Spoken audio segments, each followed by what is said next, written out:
අයිබෝවන් සුබදෑසනක්. අද අගෝස්තු මාසයේ 10 වෙනිදා සඳුදා. යහපත් සිතුවිලිත් එක්ක දවස පටන් ගන්න සුබවාදී දවසක් ගත කිරීමට ප්‍රේක්ෂක ඔබට අවස්ථාව උදා වේවි.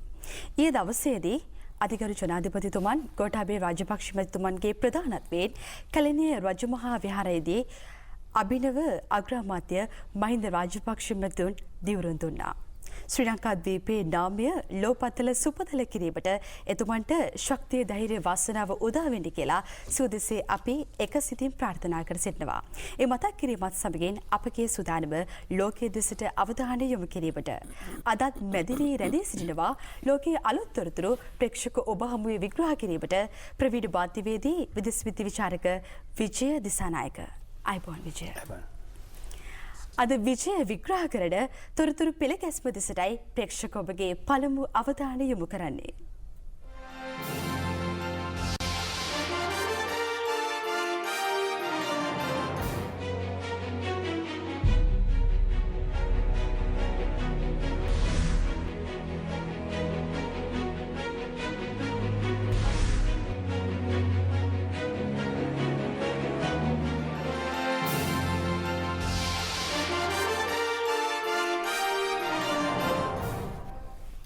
ලෙබනනයේ වරාය අසල බීරෝටි සිදු වූ දරුණු පිපිරීම හේතුවෙන් එරට රජයට ඉල්ලා අස්පන ලෙස පවසමින් මේ දිනවල උද්ඝෝෂණයක් පවත්වනවා. ඒ සම්බන්ධයෙන් කතා කරමු. ඔව් දැන් මේ වෙන විට මේ ලෙබනන රජය ඊටාම බරපතල අභියෝගයකට මුහුණ දී සිටින්නේ. මොකද මේ පසුගිය අගෝස්තු මාසේ 4 වෙනිදා පසුගිය අඟහරුවාදා දිනේ ලෙබනනයේ බීරුට් අගනුවර සිදු වුණු මේ පිපිරීම. මේ පිපිරීම මේ නිම්නාස් දෙවන ලෝක සංග්‍රාමයෙන් පසුව ලෝකයේ සිදු වුණු වඩාත් දැවැන්තම පිපිරීම හැටියට වාර්තාගත වෙනවා. පිපිරීමෙන් පුද්ගලයන් 160 දෙනෙක් පමණ ජීවිතක්ෂයට පත් වුණා. ඒ වගේම තවත් 6000ක පමණ පිරිසක් තුවාල ලැබුවා. බීරුට් අගනුවර විශේෂයෙන් මේ වරාය හා තදාසන්න ප්‍රදේශවල මේ සැතපුම් 4.5ක පමණ ප්‍රදේශයකට ඊටාම දැඩි හානි සිදු වෙලා තිබෙනවා. ඉතින් මේ පිපිරීම සම්බන්ධයෙන් මේ වෙන විට මේ ලෙබනන රජයට ගැටලු දෙකක් තිබෙනවා. එකක් තමයි මේ වරාය පරිශ්‍රයේ ගබඩා කරලා තිබුණු මේ ඇමෝනියම් නයිට්‍රේට් කියන මේ රසායන ද්‍රව්‍ය වසර 6ක කාලයක් මේක මේ රුසියාවේ නෞකාවකින් තමයි 2013 වසරේ මේ ඇමෝනියම් නයිට්‍රේට් තොගය ගොඩ බාලා තිබෙන්නේ. මේ රාජසන්තක කරන ලද මේ ඇමෝනියම් නයිට්‍රේට් තොගය මේ ස්ථානීය අනාරක්ෂිත ලෙස ගබඩාකට තැබීම මේක තමයි අනතුරට හේතුව හැටියට සැලකෙන්නේ. ඉතින් මේක කිසියම් ආකාරයකට මේ අනාරක්ෂිතයි කියලා කියන්නේ නිම්නාස් මේ ඇමෝනියම් නයිට්‍රේට් තොගය ගබඩා කරලා තිබෙන ස්ථානයේම ඉතා මෑතකදී මල්වෙඩි තොගයකුත් ගබඩා කරලා තිබෙනවා. ඉතින් මේක හරියට ගින්දරයි පුළුණුයි එකට තිබ්බා වගේ. මොකද ඇමෝනියම් නයිට්‍රේට් සහ ඒ වගේම මල්වෙඩි එක ළඟ තැබීම නිසා මේ අනතුර සිදු වුණාද කියන කාරණේ තමයි මේක එක ආඛ්‍යානයක්.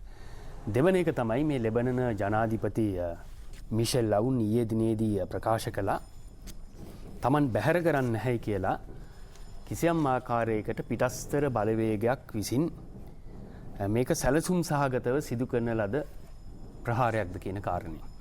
ඉතින් මේ වෙන විට මේ කාරණා දෙක හා සම්බන්ධව උණුසුම් සංවාදයක් ඇති වෙලා තිබෙනවා. ඉතින් පළමුවෙනි කාරණේ සම්බන්ධයෙන් මේ වෙන විට මේ වරායේ නිලධාරීන් සහ ඒ වගේම ආගමන විගමන නිලධාරීන් පිරිසක් අත්අඩංගුවටගෙන ඔවුන්ගෙන් ප්‍රශ්න කරනවා. විශේෂයෙන්ම මේ සාහසික ලෙස තමන්ගේ වගකීම් පැහැර හැරීමක් හේතුවෙන් මේ අනතුර සිද්ධ වුණා කියන කාරණය එක පැත්තකින් සලකා බැලෙනවා. අනෙක් අතට මේකේ සැබෑ දුෂ්ටයන් කවුද කියන කාරණය පිළිබඳව මේ සම්බන්ධයෙන් විශේෂ ලිපියක් මන් දුටුවා. තියරි මේසාන් කියන මේ ප්‍රංශ ජාතික ලේඛකයෙක්. ඔහු ප්‍රකාශ කරලා තිබුණා මේ ඊශ්‍රායල් අගමැති බෙන්යාමින් නෙතන්යාහු මේ හිස්බුල්ලා සංවිධානයට අයත් අවි ගබඩාවක් ලෙබනනේ බේරුට් අගනුවර පවතින බවට ඔහු අදහස් පළ කරලා තිබුණා. ඒ සඳහා නව ආකාරයේ අවියක් මේක මිසයිලයකට අර ටැක්ටිකල් නියුක්ලියර් වෙපන් එකක් හැටියට මේ යුද ශීර්ෂයකට න්‍යෂ්ටික අවියක් මේ න්‍යෂ්ටික මිසයිලයකට න්‍යෂ්ටික යුද ශීර්ෂයක් සවි කරලා මේ ප්‍රහාරය එල්ල කරාද කියන කාරණය පිළිබඳව තියරි මේසාන් ප්‍රශ්න කරලා තිබුණා. ඒ අතරම මේ හසන් නසරල්ලා ඔහු තමයි හිස්බුල්ලා සංවිධානයේ නායකයා. ඔහු ප්‍රකාශ කරනවා තමන්ගේ අභිගබඩාවක් බේරුට් අගනුවර මේ වරාය පරිශ්‍රයේ තිබුණේ නැහැයි කියලා. කොහොම වුණත් බෙන්ජමින් නෙතන්යාහු ඊශ්‍රායල් අගමැතිවරයා 2018 වසරේ සැප්තැම්බර් මාසේ 27 වෙනිදා එක්සත් ජාතීන්ගේ මහා මණ්ඩල සැසිවාරය අමතමින් බේරුට් වරායි හිස්බුල්ලා අභිගබඩාවක් තිබෙන බවට ප්‍රසිද්ධියේ චෝදනා කළා. නමුත් මේ චෝදනාව තහවුරු කිරීමට සාක්ෂි ඔහු ඉදිරිපත් කරේ නැහැ. ඉතින් ලෙබනන ජනාධිපති මිෂෙල් අවුන් සහ ඒ වගේම හිස්බුල්ලා සංවිධානයේ මේ සංවිධාන දෙකම මේ සිදු කරන පරීක්ෂණය අන්තර්ජාතිකකරණය කරනවට විරුද්ධයි. මොකද මේක යම් ආකාරයකින් මේ පරීක්ෂණයේ තොරතුරු තමන්ට අවශ්‍ය විදියට ඔවුන් ඉදිරිපත් කරાવી කියන බියක් තිබෙනවා වුණට මේ නිසා ඔවුන්ගේ යෝජනා වෙලා තිබෙන්නේ ඇමරිකා එක්සත් ජනපදය, ප්‍රංශය, චීනය, රුසියාව වගේ රටවලින් එක්සත් ජාතීන්ගේ ආරක්ෂක මණ්ඩලය තුල පරීක්ෂණයක් සිදු කරලා මේකේ වාර්තාව එක්සත් ජාතීන්ගේ මහා මණ්ඩල සැසිවාරයට ඉදිරිපත් කළ යුතුයි කියන කාරණේ තමයි ඔවුන්ගේ අදහස වෙලා තිබෙන්නේ.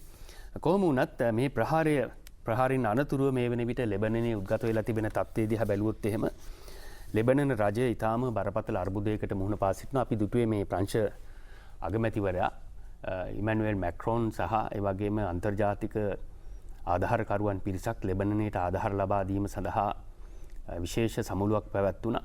ඒ අතර වාරයේ ලෙබනන රජය මේ වෙන විට අභ්‍යන්තර වශයෙන් අර්බුදයකට මුහුණ පා සිටිනවා. එකක් තමයි පරිසර ඇමතිනිය ඉල්ලා අසුණා. ඒ වගේම තවත් മന്ത്രിවරු තිදෙනෙකු ඉල්ලා අසුණා ඊයේ දිනේ වන විට.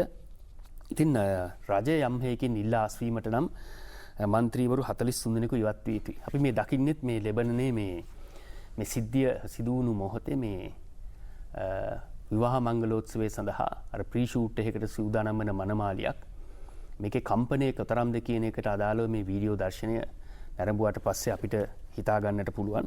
ඉතින් මේකෙන් අතිමහත් විනාශයක් ලෙබනනයේ සිද්ධ වුණා. මේ රූපරාම වලින් පැහැදිලි වෙනවා. ඉතින් ඒ අතර මේ ලෙබනනය හා සම්බන්ධව ගත්තොත් ඔය මූලික වශයෙන් ගත්තොත් අන්තර්ජාතික ආධාරකරුවන් මේක අවස්ථාවක් කරගෙන තිබෙනවා. ලෙබනනයේ මේ තමන්ට අවශ්‍ය විදියට එක පැත්තකින් තමන්ට අවශ්‍ය පාලන තන්ත්‍රයක් ලෙබනනයේ තුල ගොඩනගන්නට. මොකද ලෙබනනයේ කියන එක කියන්නේ මේ ප්‍රහාරය සහ මේ අන්තර්ජාතික සැලැස්ම අතර තියෙන සම්බන්ධය මත අනාගතයේ විසින් විස්තර කරાવી. ඔය ඊටාම දක්ෂ මේ චින්තකයෙක් ඉන්නවා මේ අය මේ නයෝමි ක්ලයින් අය ඉදිරිපත් කරනවා මේ ආපදා ධනවාදී කියලා යෙදුමක් අලුතෙන් මෑතකදී හඳුන්වා දුන්නා ඩිසාස්ටර් කැපිටලිසම් කියලා. ඉතින් මේ ධනේශ්වර ආර්ථික ක්‍රමයේ ඇතුලේ ආපදාවක් වුණාට පස්සේ මේ ආපදාව මේ ධනේශ්වර ක්‍රමයට ගැලපෙන ආකාරයට පාලන තන්ත්‍ර ගොඩනගා ගන්නට යටිතල වීහු පහසුකම් සංවර්ධනය කරන්නට ඒ ඔස්සේ Tamanට අභිමත ආකාරයට මේ ඒ අවශ්‍ය මූලෝපායක වශයෙන් වැදගත් වෙන ප්‍රදේශ පාලනය කිරීමට බලවත් රාජ්‍යයන් උත්සාහ කරනවා. ඉතින් ලෙබනනයේ ඉතිහාසයේ දිහාවට බැලුවොත් එමේ ඊටාම කෙටියෙන් ඔය නිම්නාස් ලෙබනනය කියලා කියන්නේ පළවෙනි ලෝක සංග්‍රාමයෙන් පසුව බිහි වුණු රාජ්‍යයක්. ඔය මැද පෙරදිග කලාපයේ ආශ්‍රිතව මේ ඔටෝමානු අධිරාජ්‍යයට යටත් වෙලා තිබුණු ප්‍රදේශ ඔය සයිකස් පිකොට් කියන ගිවිසුම යටතේ ප්‍රංශය සහ බ්‍රිතාන්‍ය Tamanට රිසිසේ මේක බෙදා හදාගත්තා. ඉතින් ලෙබනනය ගත්තොත් එහෙම ලෙබනනය ඊටාම මේ දේශපාලන වශයෙන් ඊටාම සංකීර්ණ ආගමික වශයෙන් බෙදී ගිය රාජ්‍යයක් හැටියට සැලකන්නට පුළුවන්. ලෙබනනයේ බිහිුනේ පළවෙනි ලෝක සංග්‍රාමයෙන් පස්සේ. ඒ වෙන විට මූලික වශයෙන්ම ගත්තොත් ක්‍රිස්තියානි රාජ්‍යයක් හැටියට මේකේ බිහිුනේ. හැබැයි වර්තමානයේ වෙනකොට ලෙබනනයේ ජනගහනයෙන් 60%ක්ම මුස්ලිම්වරු 40%ක් කතෝලික. ඒ වගේම මේ කණ්ඩායම් දෙක අතර අර්බුදයක් තිබෙනවා. මොකද එකක් තමයි ලෙබනනයේ මුස්ලිම්වරු සෑම විටම Tamanට ගැටලුවක් ආවට පස්සේ නැගෙනහිර පැත්ත බලන්නේ. පර්සියන් ගල්ෆ් කලාපයේ ඊරානයේ දිහාවට එහෙම නැත්නම් ওই ගල්ෆ් රටවල් දිහාවට හැරෙන්නේ. අනෙක් අතට ලෙබනනයේ සිටින ක්‍රිස්තියානි ජනතාව බටහිර දෙසට නැඹුරු වන්නේ, ඇමරිකා එක්සත් ජනපදයේ දෙසට නැඹුරු වන්නේ. ඊට අමතරව ලෙබනනයේ ආගමික කණ්ඩායම් සිටිනවා 18ක් පමණ. ඉතින් මේ කණ්ඩායම් අතර බලය බෙදා හදා ගැනීම ඊටාම සංකීර්ණ කාරණයක්. අනෙක් අතට ලෙබනනයේ මේ අර්බුදය වඩාත් සංකීර්ණ කිරීමට බලපාන තවත් එක් වැදගත් සාධකයක් තමයි ඊශ්‍රායලය කියන රාජ්‍යයට සමීපයෙන් පිහිටලා තිබීම.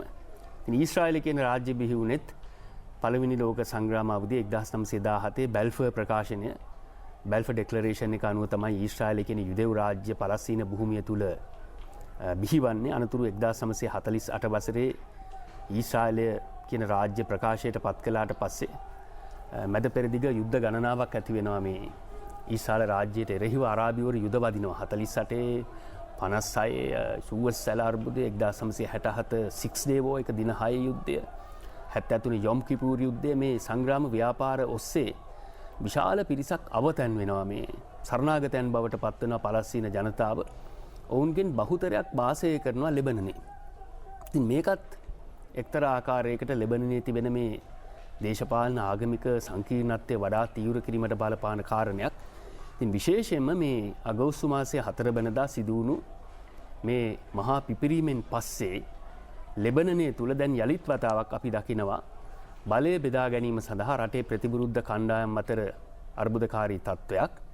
ඒ පසුබිම තුල තමයි ඊයේ දිනේ වන විට ඊයේ සවස් භාගයේ පාර්ලිමේන්තු පරිශ්‍රයේ ආසන්නයට රැස් වුණු පිරිස් ගල් මුල් වලින් පහර දෙමින් රජයට ඉල්ලා අස්වන ලෙසට බලපෑම් කරමින් උද්ඝෝෂණ ව්‍යාපාරයක නිරත වුණේ.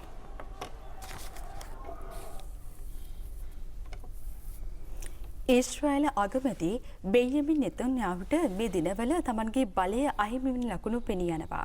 ඒ මොකද එරට පාර්ලිමේන්තුව ඔහුට විරුද්ධව ඡන්ද විමසීමක් සිදු කරන නිසා. මේ පිළිබඳව සාකච්ඡා කරමු.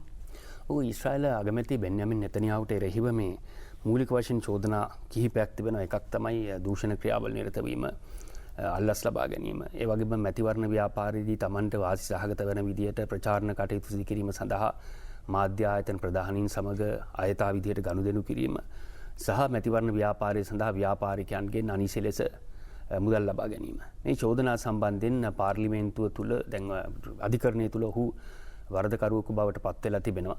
නමුත් අපි දන්නවා මේ ලෙබනන් මේ ඊශ්‍රායල අගමැති බෙන්යාමින් නෙතන්යාහු ඔහුගේ ලිකුඩ් පක්ෂය ඔහු බෙනි ග්‍රාන්ට්ස් කියන මේ තවත් පසුගිය මැතිවරණයේදී වැඩි ඡන්ද ප්‍රමාණයක් ගත්ත සන්ධානයක පාර්ශවකරුවෙකු සමග එකතු වෙලා අලුතෙන් රජයක් පිහිටෙව්වා. ඉතින් බෙනි ග්‍රාන්ට්ස් සහ නෙතන්යාහු අතර ඇති වුණු මේ සන්ධාන රජයේ පැවැත්ම දැන් බරපතල අර්බුදයකට ලක් වෙලා තිබෙන්නේ. විශේෂම පසුගිය වසරේ නොවැම්බර් මාසේ තමයි ඔහුට මේ චෝදනා සම්බන්ධයෙන් ඔහු වැරදිකරු බවට තීන්දුව කෙරුණේ. නමුත් බෙනි ග්‍රාන්ට්ස්ගේ බ්ලූ ඇන්ඩ් වයිට් කියන මේ මධ්‍යගත දේශපාලන සන්ධානය සහ නෙතන්යාහුගේ ලිකුඩ් පක්ෂය එකතු වෙලා ආණ්ඩුවක් ගොඩ නැගුවා. දැන් ඔහුට එරෙහිව මේ ලබන බදාදා දිනේ පාර්ලිමේන්තුව තුළ ඡන්ද විමසීමක් පැවැත්වෙනවා. විශේෂ පනතක් පාර්ලිමේන්තුවට ඉදිරිපත් කරනවා. ඒ පනතට අනුව නෙතන්යාහුට සිද්ධ වෙනවා මේ අගමැති දුහුරෙන් ඉවත් වන්නට. ඉතින් මෙතෙන්දි මේ ඔහුගේ සහායක පක්ෂය වන බෙනි ග්‍රාන්ට්ස්ගේ බ්ලූ ඇන්ඩ් වයිට් පක්ෂය මේ පක්ෂයේ සහාය අතිශයින්ම වැදගත් වෙනවා. හැබැයි යම් දැන් බෙනි ග්‍රාන්ට්ස් ප්‍රකාශ කරලා තිබෙනවා මේ Taman මේ ඉදිරිපත් වෙන පනතට සහාය දෙනවද නැද්ද කියන එක තවමත් තීරණය කරලා නැහැ කියලා. යම් හේකින් බෙනි ග්‍රාන්ට්ස්ගේ බ්ලූ ඇන්ඩ් වයිට් පක්ෂයත් මේකට සහාය දුන්නොත් නෙතන්යාහුගේ දේශපාලන ඉරණම එක මොහොතකින්ම විසඳෙනවා. ඉතින් යම් හේකින් මේ බ්ලූ ඇන්ඩ් වයිට් පක්ෂයේ සහාය නොලැබුණත් පාර්ලිමේන්තුව තුළ බහුතර පිරිසක් නෙතන්යාහුට විරුද්ධව ඡන්දය ප්‍රකාශ කරයි කියලා විශ්වාස කරනවා. ඊශ්‍රායල පාර්ලිමේන්තුව හඳුන්වන්නේ නෙසට් කියලා. ආසන 120කින් සමන්විත පාර්ලිමේන්තුවේ බහුතරයක බලය තිබෙනවා අගමැතිවරයාට එරෙහිව මේ පනත සම්මත කරගන්නට. ඒ අනුව මේ දැන් අපි බැලුවොත් එහෙම මේ 2019 වසරේ ඉඳලා ඊශ්‍රායලය මහමැතිවරණ 4ක් පවත්වලා තිබෙනවා. ඉතාම කෙටි කාල සීමාවක් ඇතුළත.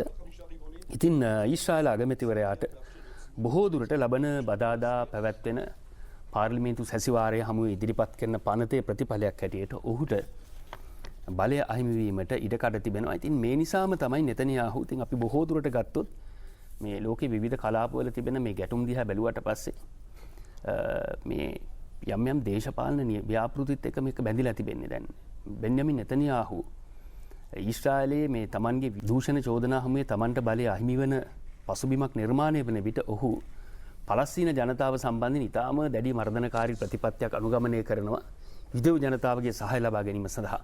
කොහොම වුණත් ලබන බදාදා දිනය වන විට බෙන්යාමින් නෙතන්යාහුගේ දේශපාලන අනාගතය සම්බන්ධයෙන් ඉතාම තීරණාත්මක තීන්දුවක් ලැබෙන්නට පුළුවන්.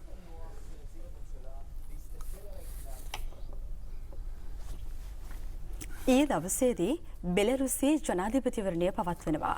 ජනාධිපතිවරණය නිමාවීමෙන් අනතුරුව උද්ඝෝෂකයන් සහ පොලිසිය අතර ගැටුමක් ඇති වෙනවා.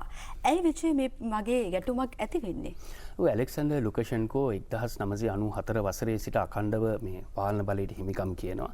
ඉතින් බෙලරුසියේ මේ බහුතරයක් ජනතාව රටේ පාලන බලයේ වෙනසක් සිද්ධ වේවි කියලා බලාපොරොත්තු තියාගෙන හිටි බව තමයි මාධ්‍ය වාර්තාවල දැක්වෙන්නේ. නමුත් මෙවර මැතිවරණයේදීත් එවැනි වෙනසක් සිදු නොවීම නිසා අපේක්ෂා බංගත්වයට පත්වුණු ජනතාව මේ වෙන විට මේ මින්ස්ක් අගනුවරට රැස් වෙලා රජයට විරුද්ධව මේ උද්ඝෝෂණ ව්‍යාපාරයක නිරත වෙලා තිබෙනවා.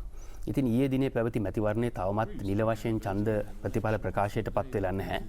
නමුත් නිල නොවන ප්‍රතිඵලවලට අනුව ඇලෙක්සැන්ඩර් ලුකෂෙන්කෝ සිව්වන වරටත් රටේ ජනාධිපති දුහුරේ සඳහා ජනවරමක් හිමි කරගෙන තිබෙනවා. මේ එක්සිට් පෝල් කියලා හඳුන්වන මේ නිල නොවන සමීක්ෂණවල නිල නොවන ඡන්ද ප්‍රතිඵලවලට අනුව ඔහු 79.7ක ඡන්ද ප්‍රතිශතයක් ලබා ගන්න අතර ප්‍රතිවාදී අපේක්ෂිකාව ස්වෙට්ලානා ටිකනෝස්කායා ඇය ලබාගෙන තිබෙන්නේ 6.8ක ඡන්ද ප්‍රමාණයක්. ඉතින් මැතිවරණයේ නිල ප්‍රතිඵල අද නිකුත් කිරීමට නියමිතයි. ඒ අතර පොලිසිය සහ උද්ඝෝෂකයන් අතර ඊයේ දිනේ මින්ස්ක් අගනුවර ඊටාම දරුණු ගැටුම් ඇති වූ බව වාර්තා වෙනවා.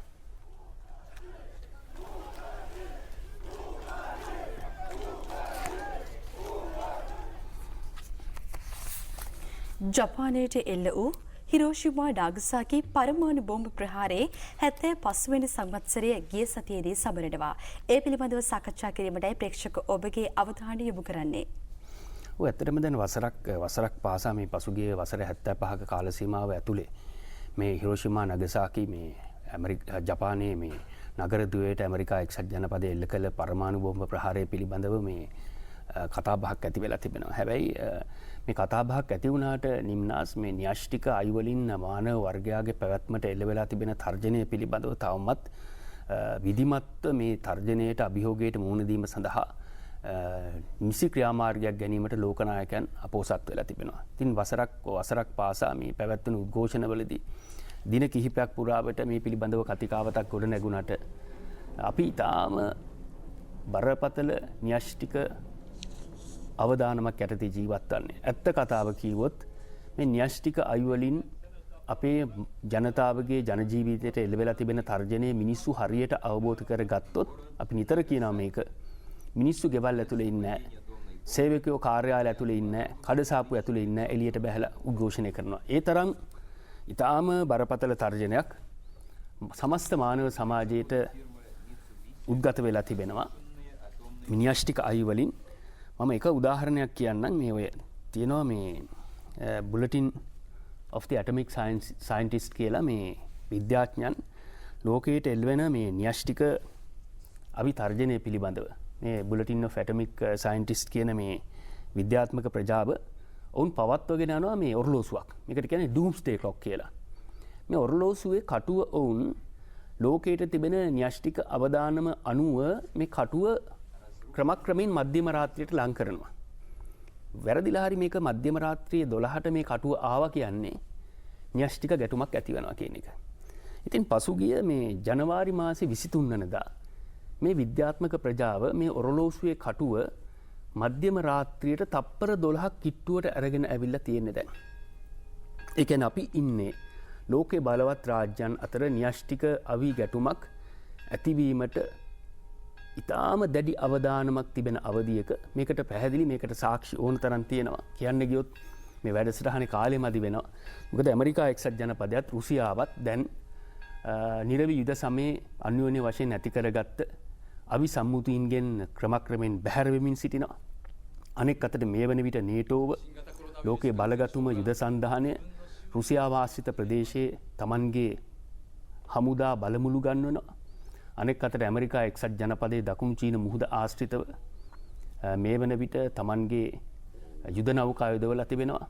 අනෙක් අතට තායිවානයේ සහ චීනය අතර ඉතාම බරපතල ගැටුම්කාරී තත්ත්වයක් මේ මොහොතේ උද්ගත වෙලා තිබෙනවා. මේක ලෝකේ සෑම කලාපයකටම පොදුයි. ඉතින් මේක අවස්ථාවක් මේ හිරෝෂිමා නගසාකි මේ නගරද්වයට එල්ල වුණු මේ ප්‍රහාර ඇත්තටම ගත්තොත් ලෝකයේ තවත් ජාතියක් මත එල්ල කරන ලද පළමුවෙනි වතාවට එල්ල කරන ලද මේ න්‍යෂ්ටික ප්‍රහාරය අගෝස්තු මාසේ 6 වෙනිදා හිරෝෂිමා නගරයට අගෝස්තු මාසේ 9 වෙනිදා නගසාකි නගරයට. ඉතින් මේක ඇත්තටම ගත්තොත් මේ ප්‍රහාර දෙකෙන් නිම්නාස් සාමාන්‍ය විශ්වාස කරන 1,10,000ත් 2,10,000ත් අතර පිරිසක් ජීවිතක්ෂයට පත් වුණා කියලා මේ ඇමරිකා එක්සත් ජනපදයේ ප්‍රහාරවල ප්‍රතිඵලයක් හැටියට සාමාන්‍යයෙන් ගත්තොත් ওই TNT පුපුරන ද්‍රව්‍ය ටොන් 15,000කට සමාන බලයක් මේ ජනතාව මත මේක ප්‍රහාරයෙන් පතිත කළා.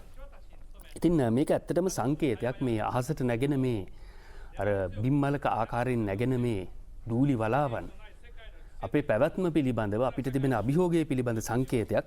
මේ අඩුබතර මේ අවුරුද්දට සැරයක් හරි මේක බලන එක හරි වැදගත්. මොකද නමුත් තවමත් ක්‍රියාත්මකව සැලකිය යුතු ක්‍රියාමාර්ගයක් මේ න්‍යෂ්ටික තර්ජනය පිටු දැකීමට අන්තර්ජාතික ප්‍රජාව අරගෙන නැහැ.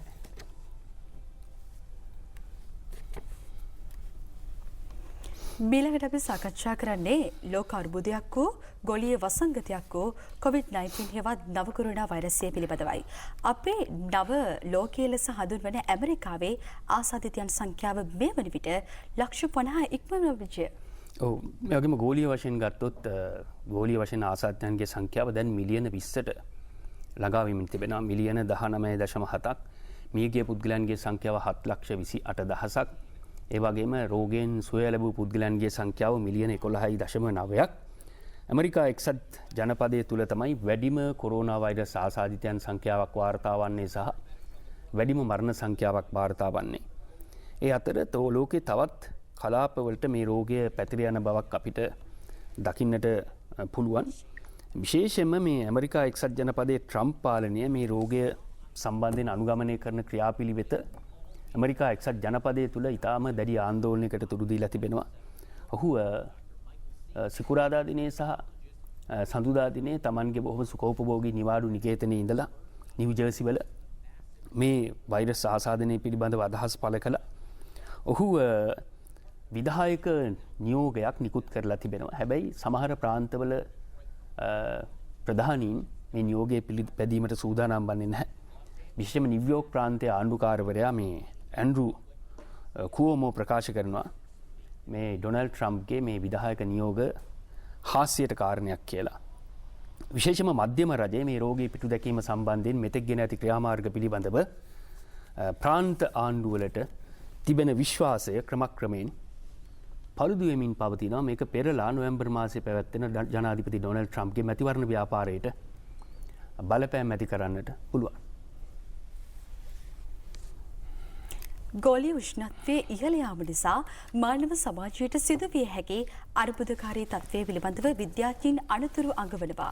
ඊළඟට ඒ පිළිබඳවයි සාකච්ඡා කරන්නේ. මෑත කාලේ මේ ගෝලීය උෂ්ණත්වයේ ඉහළ යාම අනික් අතට මේ දේශීය විපර්යාසය climate change මේකේ ප්‍රතිඵලයක් හැටියට මානව සමාජයට එල්ලවන බලපෑම් පිළිබඳ විවිධ පර්යේෂණ සිදු කෙරුණා. හැබැයි මේ මුල් වතාවට මේ නිශ්චිතව සංඛ්‍යාත්මකව මේන් ඇතිවන බලපෑම පිළිබඳ විද්‍යාඥයන් වාර්තාවක් ඉදිරිපත් කරලා තිබෙනවා. මේ වාර්තාව ඉදිරිපත් කරලා තිබෙන ඇමරිකා එක්සත් ජනපදයේ National Bureau of Economic Research කියන ආයතනය. මේ ආයතනය මේ දේශගුණික විපර්යාසයෙන් මානව ජීවිතයට සිදුවන බලපෑමේ සංඛ්‍යාත්මක මේක ක්වොන්ටිෆයි කරලා තිබෙනවා. මේකේ තිබෙන පිරිවැය කෙතෙක්ද කියලා ගණනය කරලා තිබෙනවා. ඒ අනුව මේ ගෝලීය උෂ්ණත්වයේ ඉහළ යාමේ ප්‍රතිඵලයක් හැටියට මේ ඇතිවන මේ හීට් වේව්ස් ඔය උණුසුම් තරංග මේ වෙන විට මේ යුරෝපාකරයේ බටහිර යුරෝපයේ ඉතාම අධික උෂ්ණත්වයක් වාර්තා වන රටවල් ගණනාවකින්. ඉතින් එක පැත්තකින් මේ හීට් වේව්ස් හින්දා ඍජුවම ජනතාව මරණයට පත්වන මේ වාර්තාව පෙන්ලා දෙනවා. ඔය හීට් ස්ට්‍රෙස් එක සහ ස්ට්‍රෝක් කියන එක. අනෙක් අතට මේ වාර්තාව ප්‍රකාශ කරනවා 2100 වෙන විට ලෝකයේ පුරා මේ සෑම පුද්ගලයන් ලක්ෂයකින් 85ක් ඒ කියන්නේ මිලියන 8.5ක් මිය යන්නට පුළුවන් කියලා මේ හරිතාගාර වායු විමෝචන තව දුරටත් අකණ්ඩව වායු ගෝලයට මුදා හැරීම සිදු වුණොත්. රුසියාවේ සෙන්ට් පීටර්ස්බර්ග් නුවර බෙදිනවෙල අපූර්ව සැනකෙළියක් පවත්වනවා. ඒට අවධානය යොමු කරමු. ශාන්ත පීටර්ස්බර්ග් නගරේ පැවැත්වෙන මේ අපූර්ව ආකාරයේ ඔබ කිව්ව ආකාරයටම අපූර්ව ආකාරයේ මේ බෝට්ටු සංදර්ශනයක්. මේ බෝට්ටු සංදර්ශනයේට මේ අර කොරෝනා වෛරස් ආසාදනය නිසා පනවන ලද සීමාවන් පිළිපැදීමක් නම් සිද්ධ වෙලා නැහැ. හැබැයි මේ කොවිඩ්-19 ඉඳ රුසියාවේ දේශ සීමා පසුගිය කාලේ පුරාම වසා තිබුණු නිසා ජනතාවට එළියට පහළට යන්නට අවස්ථාවක් ලැබුණේ නැහැ. නමුත් දැන් මේ පැඩල් බෝඩින් කියන මේක කියන්නේ පැඩල් බෝඩින් ෆෙස්ටිවල් කියලා 3000ක පමණ පැඩලර්ස්ලා පිරිසක් ශාන්ත පීටර්ස්බර්ග් හි පැවති උත්සවයට සහභාගී වූ බව තමයි වාර්තා වන්නේ. ඒ සමගින් අදට නියමිත සිව්දෙසේ තොරතුරු විග්‍රහය නිමාවට පත්වෙනවා. අද දවසේදී ප්‍රේක්ෂක ඔබ හමුවේ ලෝකයේ අලුත් තොරතුරු විග්‍රහ කළේ ප්‍රවීණ මාධ්‍යවේදී විදේශ විද්‍ය විචාරක විජය දිසානායක. අයබෝන් විජය. ප්‍රේක්ෂක ඔබටත් අයබෝවන්. නැවතත් හෙට උදෑසන ලෝකයේ අලුත් තොරතුරු රැගෙන එන බලාපොරොත්තුවෙන් අදට ඔබෙන් සමුගන්නවා. ස්තුතියි. සුබ දවසක්.